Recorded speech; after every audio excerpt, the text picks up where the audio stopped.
श्री लब्धि विधान व्रत प्रथम नमु जिन वीर पद पुनि गुरु गौतम पाए। लब्धि विधान कथा कहूँ सारद सदा सदाहार। यह लब्धि विधान व्रत जिसे लब्धि का तेला भी कहा जाता है, इस व्रत के करने से स्वर्ग और मोक्ष पद की अनुक्रम से प्राप्ति होती है। इसका कथा और विधि मैं आपके सम्मुख रख रहा हूँ। सभी मनोयोग पूर्वक सुनकर इस व्रत को करें।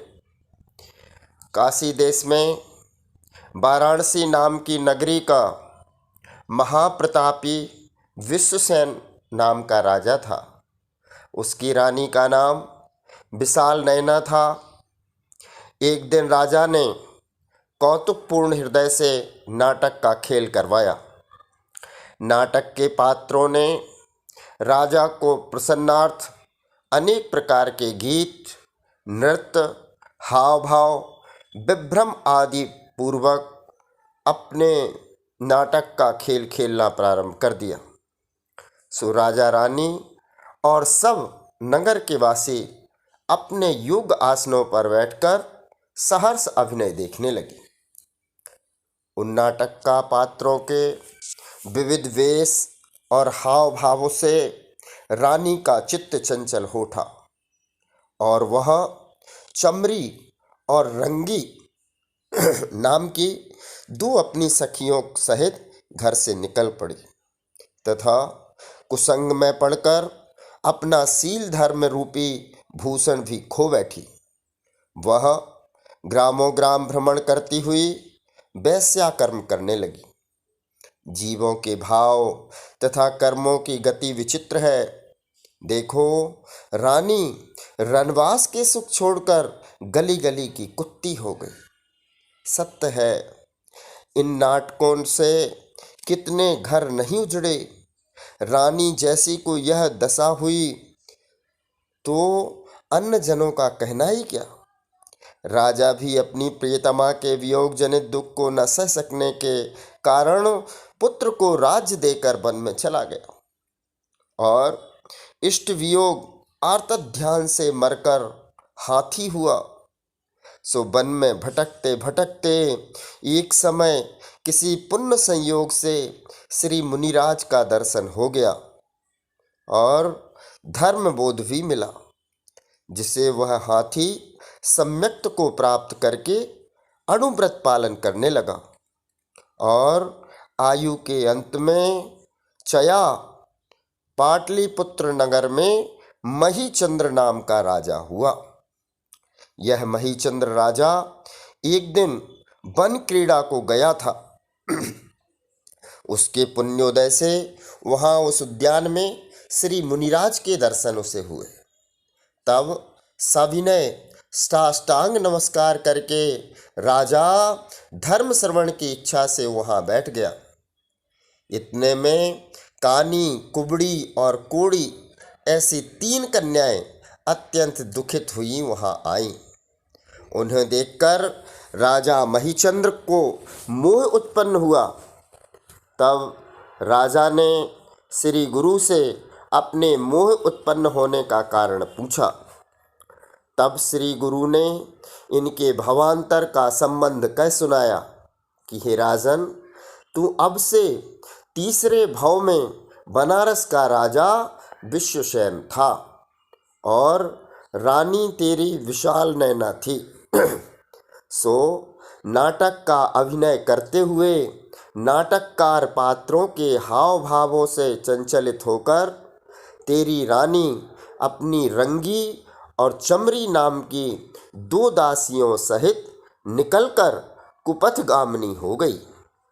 सो वे तीनों वैश्या कर्म करती हुई एक समय किसी राजा के पास कुछ याचना को जा रही थी कि रास्ते में परम दिगंबर मुनिराज को देखकर अपने कार्य के साधन में अपशकुन मानने लगी और रात्रि समय मुनिराज के पास आकर अपने घृणित स्वभावानुसार हाव भाव दिखाने और मुनिराज के ध्यान में विघ्न करने लगी।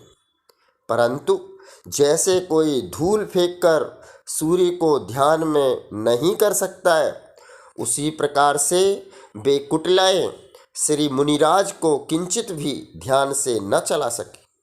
सत्य है, क्या प्रलय की पवन कभी अचल सुमेरु को चला सकती है? स्त्री चरित्र के साथ साथ स्त्रियों की प्यारी रात्रि भी पूर्ण हो गई। प्रातःकाल हुआ, सूर्य उदय होते ही वे दुष्टनी विफल मनोरथ होकर वहाँ से चली गई और यहाँ मुनिराज के निश्चय ध्यान के कारण देवों ने जय जय शब्द करके पंचाश्चर्य किए। निदान वे तीनों मुनि को उपसर्ग करने के कारण गलित कोष्ठ को प्राप्त हुई। रूप, कला, सौंदर्य सब नष्ट हो गया और आयु के अंत में मरकर 5 में नरक गई। बहुत काल तक वहाँ के दुख भोग कर उज्जैनी के पास ग्राम पलास नाम के एक गृहस्थ की पुत्रियाँ हुई हैं। सो छोटी अवस्था में माता पिता मर गए। पूर्व पाप के कारण ये तीनों, प्रथम कुरूपा, कानी, कुबड़ी, कोड़ी और तिस पर भी बुरे खोटे वचन बोलने वाली है, इसलिए ग्राम से बाहर निकाल दी गई है। वहाँ से भटकती हुई यहाँ आई है और तू अपनी पटरानी के वियोग से दुखित होकर मरा सो हाथी हुआ। तब श्री मुनिराज के उपदेश से सम्यक्त सहित 95 व्रत पालन करके मरा सो स्वर्ग में देव हुआ और देव पर्याय से आकर यहाँ महीचंद्र नाम का राजा हुआ है। सो इनका तेरा पूर्व जन्मों का संबंध होने से तुझे यह मोह उत्पन्न हुआ है। तब राजा ने कहा, महाराज, क्या कोई उपाय ऐसा है कि जिससे ये कन्याएं पापों से छूटें? तब श्री गुरु ने कहा, राजन सुनो, यदि वे श्रद्धापूर्वक लब्धि विधान व्रत करें तो सहज ही इस पाप से छुटकारा पाएंगी। इस व्रत की विधि इस प्रकार है। भादो, माघ और चैत्र शुक्ल पक्ष एकम से तृतीया तक यह व्रत 1 वर्ष में ऐसे 5 वर्ष तक करे, पश्चात उद्यापन करे अथवा दुगुना व्रत करे। व्रत के दिनों में या तो तेला करे या एकांतर उपवास करें या एकासना ही नित्य करें और श्री महावीर स्वामी की प्रतिमा का महाभिषेक पूर्वक पूजा अर्चन करें। तीनों काल सामायिक करें। ओम ह्रीं महावीर स्वामिने नमो नमः, ओम ह्रीं महावीर स्वामिने नमो नमः, यह मंत्र 108 बार जाप करें। जागरण और भजन करें। उद्यापन की विधि, जब पूर्ण हो जावे तब सकल संघ को भोजन करावें और संघ में 4 प्रकार का दान करें। शास्त्रों का प्रचार करें। पूजन के उपकरण व शास्त्र श्री जिनालय में पधरावें। इस प्रकार व्रत की विधि और फल सुनकर उन तीनों कन्याओं ने राजा की सहायता से व्रत पालन किया और समाधि मरण कर 5वें स्वर्ग में देव हुई। राजा महीचंद्र भी दीक्षा ग्रहण करके स्वर्ग को गया। विशाल नयना नाम रानी का जीव जो देव हुआ था सो मगध देश के बाढ़व नगर में काश्यप गोत्रीय सांडिल्य नाम ब्राह्मण की सांडिल्या स्त्री के गौतम नाम का पुत्र हुआ था तथा चमरी व रंगी के जीव भी देव खिरी पर्याय से चयकर मनुष्य हो तप कर उत्तम गति को प्राप्त हुए। जब श्री महावीर भगवान को केवल ज्ञान हुआ परंतु वाणी नहीं खिरी, इसका कारण इंद्र ने जाना कि गणधर बिना वाणी नहीं खिरती है।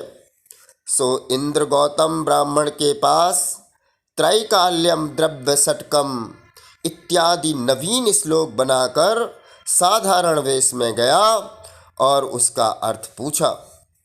जब गौतम उसका अर्थ लगाने में गड़बड़ाया तब इंद्र उसे भगवान के समो शरण में ले गया। सो मान स्तंभ देखते ही गौतम का मान भंग हो गया और उन्होंने प्रभु के सम्मुख जाकर नमस्कार करके दीक्षा ली। सो जिन कथित चारित्र के प्रभाव से उसे चारों ज्ञान हो गए और वह भगवान के गणधरों में प्रथम गणधर हुए। कितने काल जीवों को संबोधन किया और महावीर प्रभु के पश्चात केवल ज्ञान प्राप्त करके निर्वाण पद को प्राप्त हुए। उन गौतम स्वामी को हम सबका बारंबार नमस्कार हो। लब्धि विधान व्रत फल विशाल नयना नार, गणधर हो लिया मोक्ष पद, किए कर्म सब छार। ऐसी इस लब्धि विधान की महिमा है कि जिसने गणधर जैसे पद को दिलाया, संपूर्ण कर्मों का क्षय करके और अंत में मोक्ष पद प्राप्त कराया। ऐसे उस लब्धि व्रत को भी बारंबार नमस्कार हो, नमस्कार हो, नमस्कार हो।